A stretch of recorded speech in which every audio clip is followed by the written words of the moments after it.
If you're playing The Last of Us Part 2 Remastered and experiencing issues with frame generation, like stuttering or weird visual bugs, here are 6 simple steps to help fix it. Let's get straight into it. Step 1. Disable frame generation. 1. Go to the in-game graphic settings. 2. Find the frame generation option. 3. Turn it off and check if the game runs smoother. Step 2. Update your graphics drivers. 1.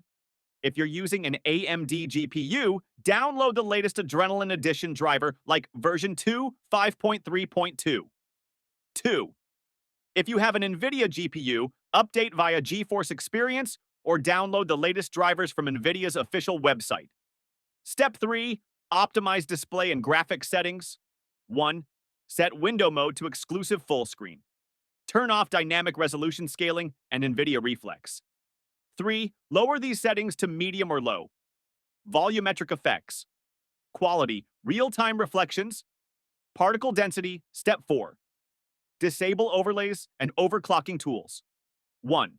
Close all overlay apps like Steam Overlay Discord.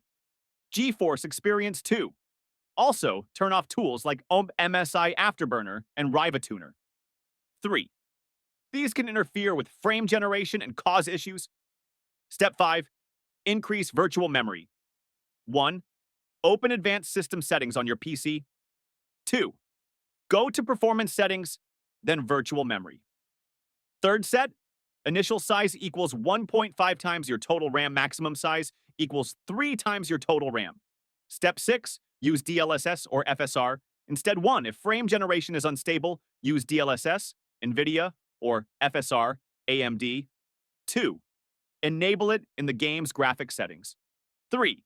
Set upscale quality to quality for better performance with good visuals,